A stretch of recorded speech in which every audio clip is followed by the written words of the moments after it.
अस्सलाम वालेकुम जी। आपको पता है कि मैं कितनी दफ़ा कह चुका हूँ, मैं खुल्लम खुल्ला बाबर आजम और रिजवान को सपोर्ट करूँगा। अभी जो सुनने में आ रहा है कि वेस्ट इंडीज़ और बांग्लादेश के अगेंस्ट जो T20 की सीरीज़ उसमें 25 लड़कों का अनाउंस करना है और तकरीबन कर दिए गए, उसमें बाबर और रिजवान का नाम नहीं है। शाहीन का नाम वापस आ गया, वो तो आप सबको पता है, ज़ाहिर पता लाहौर कलंदर से खेलता है और सिलेक्शन कमेटी में कुछ लोग जो जिनका ताल्लुक लाहौर कलंदर से रह चुका है वो कैसे उसको बाहर कर सकते हैं। और आपने भी देखा और मैंने भी 2-3 साल से देख रहा हूँ कि जो लोग पाकिस्तान टीम के साथ जो लाहौर कलंदर से रह चुके हैं और लाहौर कलंदर के लड़के जब परफॉर्म करते हैं उनको फ़ौरन से वो पाकिस्तान उन्होंने खिलाई। और 4-5 लड़के ऐसे हैं, सबको पता वो कौन से लड़के हैं, जो 4-5 बिल्कुल थकी हुई परफॉर्मेंस, कोई डोमेस्टिक की परफॉर्मेंस नहीं, कोई PSL की परफॉर्मेंस नहीं, अपने लड़के उनको नहीं अब इस दफ़ा नहीं खिलाया, ठीक है ना। वो 4-5 लड़कों को पाकिस्तान खिला के अपनी फ्रेंचाइज की वैल्यू जो है वो बनाने की कोशिश करते हैं और सिर्फ इसी फ्रेंचाइज की तरफ से हो रहा है और किसी और की तरफ से नहीं हो रहा, ठीक है ना। तो बात सीधी सीधी ये है कि शाहीन की तो वापसी हो रही है 25 लड़कों में, बाबर आजम और रिजवान की क्यों नहीं हो रही? ये प्री प्लान हो रहा है। मैं पहले से कह चुका हूँ ये सिर्फ सरोगेट कंपनी का सिलसिला है और कुछ भी नहीं है, ठीक है। इन्होंने जिस दिन से पर्चे लगाए PSL के अंदर, उस दिन से इनके पीछे लोग पड़ गए। उसके बाद दुकानें चमकाई गई यूट्यूब पे, इधर इन दोनों का नाम लेके व्यूज़ हासिल करना, स्पेशली बाबर का। सारे क्रिकेटर्स जो टीवी चैनल पे बैठते हैं उनके साथ के लोग जो हैं, जो जिन्होंने कभी ज़िंदगी में बल्ला नहीं पकड़ा, ये सारे क्रिकेटर्स पूरे पाकिस्तान, ज़्यादातर क्रिकेटर जो है वो यूट्यूब पे बैठ के, सोशल मीडिया बैठ के सारे इनके अगेंस्ट है। तो जब चारों तरफ से होगा तो फिर जाहिर बात है वैसे ही हमारे लोग सिलेक्टर कांपते हैं, यार ये क्या हो गया। सब अपने व्यूज़ बनाने के लिए इनके खिलाफ लगे हुए हैं, ठीक है। पहले इंडिया सारे करते रहे, वहाँ से व्यूज़ नहीं आए, अब बाबर के पीछे पड़ गए। पहले भी खैर बाबर के पीछे पड़े हुए थे, अब भी पड़ गए। पाकिस्तान की क्रिकेट की हिस्ट्री में T20 के यही 2 बड़े प्लेयर हैं, बाबर आजम और रिजवान। आज दिन तक बड़े बड़े सुपरस्टार हमारे आए, ठीक है, उनके कुछ रन ही नहीं है जो इन बाबर के और रिजवान के। एक बाबर का 40 की एवरेज है, ठीक है, उसका स्ट्राइक रेट 129 कुछ का स्ट्राइक रेट, और कहते जी T20 का प्लेयर नहीं है। रिजवान का 47 का एवरेज है, 47 मायने रखता है, 47 का एवरेज, और उसकी भी स्ट्राइक रेट इतना ही है, तो कहते हैं T20 का प्लेयर ही नहीं है। और सेंचुरीज देख लो दोनों की और 50s देख लो, हमारे बड़े बड़े सुपरस्टार उनके पास नहीं लगे हुए। तो भाई जब इतनी परफॉर्मेंसेज है, कैसे ये लोग टीम से बाहर हो सकते हैं? मुझे पता ना कैसे बाहर हो सकते हो, मैं पहले ही कह चुका हूँ, लोग खार खाते हैं। जिस जगह से ये ताल्लुक़ रखते हैं, जिस शहर से ताल्लुक़ रखते हैं, नहीं आना देना चाहते कि यार ये बड़े सुपरस्टार बन गए हैं, लोग इनको पसंद करते हैं, इनके बगैर जो है वो हमारी कोई 2 नंबर की वैल्यू, 2 नंबर की औकात नहीं है, ठीक है, हमारी कोई औकात ही नहीं है, इनको जो है वो रोको किसी तरीके से, ठीक है। तो मतलब यानी ये खुल्लम खुल्ला हो रहा है ना यार। या तो चलो परफॉर्मेंसेस नहीं है, आप बाहर कर दो भाई, ठीक है, आप बाहर कैसे कर सकते हैं? आप सीनियर्स के साथ जूनियर को लाते हैं, आप बोले जी यार आपकी स्ट्राइक रेट अगर आपका 130 का, हम 40 चाहते हैं जी, 140 को 45 को, आप ये बात करो ना, ऐसे थोड़ी मुंह उठा के हम साइड पे बाहर कर देते हैं। अब मुझे एक बात बताएं, ये आकिब जावेद जो अब नेशनल क्रिकेट अकेडमी में आके बैठ गया है और ये इंटरव्यू में कहता है आके कि वो जी मैं 6 महीने के अंदर अपनी अकेडमी खड़ी कर दूंगा। भाई 2002 में भी मैं इसी की अकेडमी में था, 2002 में 3 महीने की अकेडमी लगी थी जिसमें ये आकिब जावेद साहब भी थे। क्या हुआ, क्या सीखा हमने, क्या मुझे नहीं पता क्या सीखा हमने उसमें। जितने भी बॉलर्स थे, जितने भी बैट्समैन थे, ज़्यादातर सारे डोमेस्टिक के परफॉर्मर थे।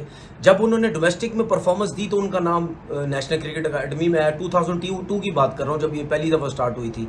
तो क्या सिखाया वहाँ पे लड़कों? वो तो सारे सीखे सिखाए थे वहाँ पे। मैं शर्त के साथ कहता हूँ, मैं चैलेंज के साथ कहता हूँ, मुझे नहीं पता क्या सिखाया इन्होंने, बल्कि उल्टी चीज़ें वहाँ सिखाई जाती थी। मेरे एक्शन में जंप नहीं थी, मुझे जंप सिखाने की कोशिश हो रही थी वहाँ पे कि जी जंप सिखाओ, इसको जंप सिखाओ, और जिसकी वजह से मेरी कमर में थोड़ा पेन होने लग गया। खैर वो मैंने छोड़ दी, मैंने भाई मैं नहीं कर सकता। कितने लड़के वहाँ अनफिट हो गए, ये मैं नहीं हूँ, जाके हिस्ट्री देख लो भाई। 2002 की तकरीबन सारे फास्ट बॉलर अनफिट हो गए थे भाई। क्यों अनफिट हुए वहाँ पे? कौन सी ऐसी ट्रेनिंगें कराई जा रही थी भाई? सारे लड़के फिट आए थे वहाँ पे, और सब लड़कों ज़्यादा मेरे ख्याल 1 से 2 लड़के होंगे जिसमें से जो अनफिट नहीं हुए, तकरीबन सारे लड़के अनफिट हो गए थे। तो ये कौन सी एकेडमी थी? कौन सा आकिब जावेद ने जो 8-10 साल काम किया, क्या किया? कितने प्लेयर आकिब जावेद ने निकाले वहाँ? उस टाइम भी डायरेक्टर ही था ना आकिब जावेद। अभी जब आकिब जावेद साहब को जब ये हेड कोच बनाया गया, जब टीम सेलेक्ट हुई चैंपियन ट्रॉफी की, एक साइम अयूब नहीं था, पूरी टीम तितर बितर कर दी। वो टीवी पे आके सबको कह रहा है जी ये लड़का वो लड़का खुश दिल आएगा, वो बैटिंग कर भी लेता है, बॉलिंग भी कर लेता है, फलाना कर लेता है। पूरा पाकिस्तान बोलता रहा आपके पास ओपनर नहीं, आपके पास पाकिस्तान में चैंपियन ट्रॉफी हो रही है, आपके पास स्पिनर नहीं है, कुछ भी नहीं है। किसी ने पूछा आकिब जावेद से? यही क्रिकेट बोर्ड है ना, जिसके क्रिकेट बोर्ड के आते हुए ये सब कुछ हो रहा है, यही क्रिकेट बोर्ड है ना। एक बंदे को वहां से उठाता है क्रिकेट बोर्ड, उठा के दूसरी जगह लगा देता है, दूसरी जगह से उठाता है तीसरी जगह। क्या सिर्फ प्लेयरों की अकाउंटेबिलिटी रह गई? सिर्फ प्लेयरों से पूछना है। अगर किसी इवेंट में परफॉर्मेंस अच्छी है, क्या प्लेयर है वो? जो पूरा पाकिस्तान बक बक करता रहा है कि सिलेक्शन कमेटी क्या कर रही है, ओपनर नहीं है चैंपियन ट्रॉफी में, स्पिनर नहीं है, उससे कौन पूछेगा? उससे कौन पूछेगा? उससे कोई नहीं पूछ रहा। इंग्लैंड के खिलाफ इसने स्पिन ट्रैक आकिब जावेद ने बनाया, ओहो जी आकिब जावेद मिल गया, बड़ा कोई आसमानों तक टीम ले गया। क्या हुआ? वेस्ट इंडीज से हार गया आगे चल के। उसके बाद उसको बनाया गया चैंपियन ट्रॉफी में हेड कोच, क्या हुआ? क्या किया टीम ने? Zero performance. क्या सिर्फ प्लेयरों का कसूर है? क्या सिर्फ रिजवान का कसूर है? क्या बाबर का कसूर है? क्या बाकी प्लेयरों का कसूर है? बाबर रिजवान के पीछे तो जमाने से लगे हुए, इनको फारिग करो। मैं कितनी दफा कह चुका हूं, मेरी बातें याद रखो, मैं कितनी दफा कह चुका हूं, ये प्री प्लान चल रहा है, सारा प्री प्लान। इनको T20 से फारिग करो, उसके बाद वनडे से फारिग करो, फिर टेस्ट क्रिकेट के पीछे लग जाएंगे। आपके एक्स क्रिकेटर जो इनके पीछे लगे हैं उन्होंने कह दिया ना इसको वनडे से भी फारिग करो। ये सारा प्री प्लान हो रहा है, और वही सारे टीवी पे भी बैठे हैं, वही सारे यूट्यूब चैनल पे भी बैठे हुए। तो जब यही सारे बैठेंगे तो कहां से बाबर और रिजवान की सपोर्ट करेंगे? वो तो टोटल सारे उनके खिलाफ है। उसके बाद चैंपियन ट्रॉफी जब फारिग हुई तो आकिब जावेद कहां गया? नेशनल क्रिकेट एकेडमी में बैठ गया जाके। क्या इसी क्रिकेट बोर्ड ने पूछा उससे पूछा गया कि यार तुम इतनी बातें करके सिलेक्टर बने थे, तुम इतनी बातें करके हेड कोच बने थे, बेशक किस्सों में हेड कोच बनाया गया, बेशक वक्ती तौर पे उसको हेड कोच बनाया गया, टीम की परफॉर्मेंस क्या रही? जीरो। उससे पूछा गया कि यार तुमने क्या किया? सिर्फ प्लेयर नजर आते हैं यहाँ पे। उसको वहां से हटा के नेशनल क्रिकेट एकेडमी बना के वो खुश है। क्यों? उसकी वजह क्योंकि उसने वहां कुछ नहीं किया, उसके बाद आपने उसको एकेडमी का डायरेक्टर बना दिया। वो मुझे पता है वो क्या करेगा एकेडमी, मुझे पता है कितना कुछ है। जो बंदा 8-10 साल से एकेडमी में रह के कोई प्लेयर तैयार नहीं कर सका, कुछ भी नहीं कर सका, वो क्या करेगा अब? लेकिन सबके मजे लगे हुए। वो वहाब रियाज कमेंट्रियां करता है, वो उधर टीवी पे बैठ के होस्टिंग कर रहा है, वहाब रियाज मेंटोर का हेड बन जाता है, वहाब रियाज सीनियर मैनेजर बन जाता है, कभी डायरेक्टर बन जाता है, कभी ये क्या ड्रामा लगाया हुआ है? ये क्या है सब कुछ? मतलब क्या सबको ओहदों पे रखना है? इनको कोई पूछताछ नहीं है, इनको किसी ने नहीं पूछना, सिलेक्शन कमेटी से किसी ने नहीं पूछना कि भाई आपको रखा हुआ था हमने, आपने क्या पाकिस्तान टीम के लिए किया? इधर तो सिर्फ प्लेयरों का पूछा। और ये अभी से नहीं है यार, पाकिस्तान की हिस्ट्री में है कि आपका जितना बड़ा सुपरस्टार, जितना बड़ा प्लेयर बनता गया, उसको गंदे तरीके से टीम से फारिग किया गया।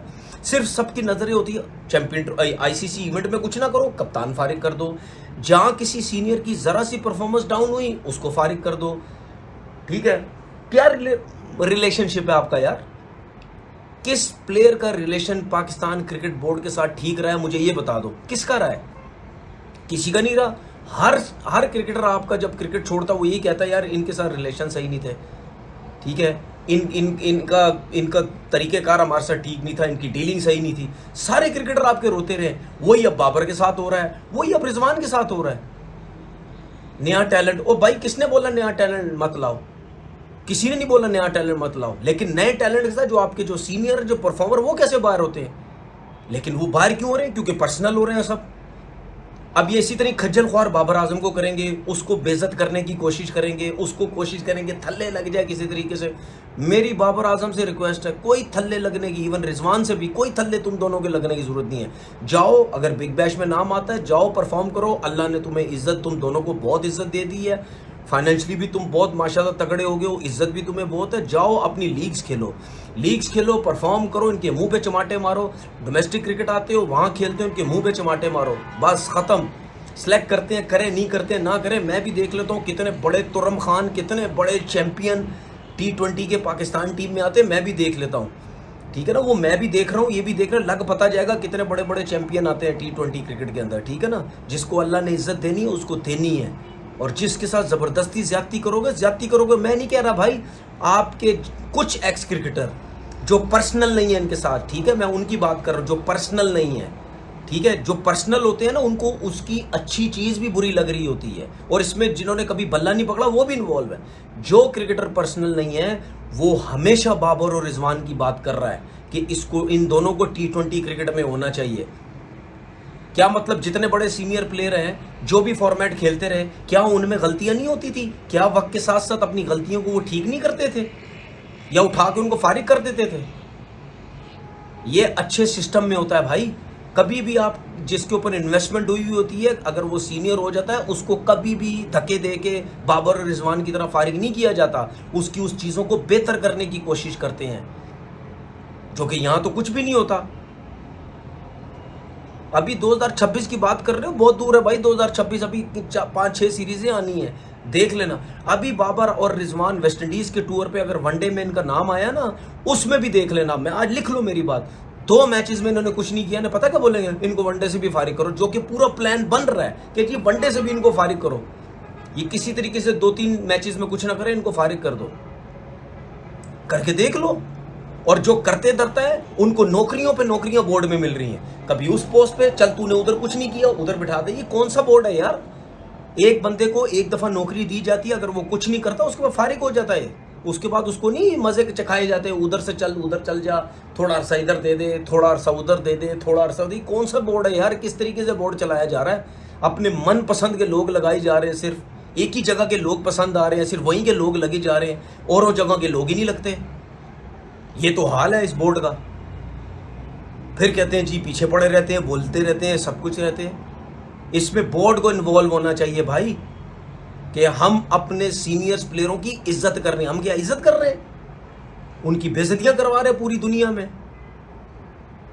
अगर मुझे ये बात बताओ, यही अगर रिजवान अगर बाहर किसी लीग में खेलता है जाके, अगर यही बाबर अगर किसी लीग में खेलता है तो क्या, अगर उन्होंने ओपन कर दी तो क्या करोगे फिर? अगर वो ओपनर खेल गए दोनों तो क्या करोगे फिर क्या इज्जत रह जाएगी तुम लोगों की? पूरी दुनिया में बेइज्जतियां करवाते हो। और मेरी बात सुन लो, आज भी अगर किसी भी दुनिया के इंटरनेशनल प्लेयर, मैं बाहर के प्लेयरों की बात करूं, अपनों की तो बात ही नहीं कर रहा ना, वो तो सारे व्यूज के लिए इन दोनों को उड़ाते हैं, छोड़ दो उनको। बाहर के जितने भी क्रिकेटर्स हैं, आज भी उनको बोलोगे ना बाबर आजम और रिजवान T20 के स्क्वाड में नहीं है, वो हंसेंगे तुम लोगों के ऊपर। उसकी रीजन ये है कि जब आप T20 के स्टैट्स निकालते हैं ना, तो बाबर आजम रोहित शर्मा के बाद 2nd नंबर पे है। और वैसे भी पाकिस्तान की हिस्ट्री में अगर T20 का स्क्वाड निकालो ना, उसमें पाकिस्तान की हिस्ट्री में इन दोनों से बड़ा प्लेयर ही कोई नहीं। तो जब वो गोरे देखते हैं ना तो वो हंसते हैं। वो हंसते हो गए ना, कौन से लोग हैं भाई ये? कौन सी दुनिया में रहते हैं? इतने टॉप के परफॉर्मर्स T20 को इनको बाहर किया हुआ है, वो हंसते हैं तुम लोगों के ऊपर। लेकिन मसला ये है कि हम लोग को अपना मजाक उड़ाने का शौक है, क्योंकि हम तो वैसे ही पर्सनल हुए हैं, खुल्लम खुल्ला पर्सनल हुए हैं इन दोनों के अगेंस्ट। कोई लॉजिक नहीं। मैं चैलेंज के साथ कह रहा हूं, सिलेक्टर्स लॉजिक दे दे मुझे, सिलेक्टर्स लॉजिक दे दें, बता दें मुझे ये क्यों टीम से बाहर है। जो बोलेंगे मैं वो करूंगा। अगर वो ये कहते हैं स्ट्राइक रेट, ओ भाई मेरी बात सुनो, पूरी टीम के अंदर सबके स्ट्राइक रेट 160-70 के नहीं होते। और मेरी बात सुन लो, आपकी जितने भी हिस्ट्री के प्लेयर है ना, सबसे ज्यादा स्ट्राइक रेट इस वक्त शाहिद अफरीदी का 150 का। टोटल मैं मैचेस के हिसाब से बात करूं, मैं एक सीरीज की बात नहीं कर रहा। पाकिस्तान की हिस्ट्री में इस टाइम सबसे ज्यादा स्ट्राइक रेट शाहिद अफरीदी का 150। शाहिद अफरीदी का भी 160-70-80 नहीं है, जो ये चाह रहे हैं कि 180-80 के स्ट्राइक रेट पे जाए। मैं देख लेता हूं दूसरे जितने बड़े हमारे सुपरस्टार हैं, जिसका स्ट्राइक रेट अगर 170 का भी है ना, अगर उसकी एवरेज 15-17 की है, उसका कोई फायदा नहीं है। अगर आपकी एवरेज 30-35-40 की है और अगर आपका स्ट्राइक रेट 140-45 का, वो डेंजरस है T20 क्रिकेट में। ये मेरी हमेशा बात याद रखना। ये पता है किस चक्कर में है? ओ जी, हमारे सारे प्लेयर जितने भी यंगस्टर हैं, वो सारे स्ट्राइक रेट उनका 170 का हो जाए, एवरेज उनकी 15 की है, तो देख लूंगा मैं कितने बड़े सुपरस्टार सारे बनते हैं। समझ आ गई? कर लो ज्यादती जितनी उसकी करनी है। मैं तो हमेशा बोलता हूँ भाई, खुल्लम खुल्ला जिस तरह तुम इनके साथ पर्सनल होकर ज्यादतियां कर रहे हो, मैं खुल्लम खुल्ला हर प्लेटफॉर्म पर बैठ के इन दोनों को सपोर्ट करूंगा, ठीक है, और करता रहूंगा। अपना बहुत बहुत ख्याल रखें। अल्लाह हाफिज़।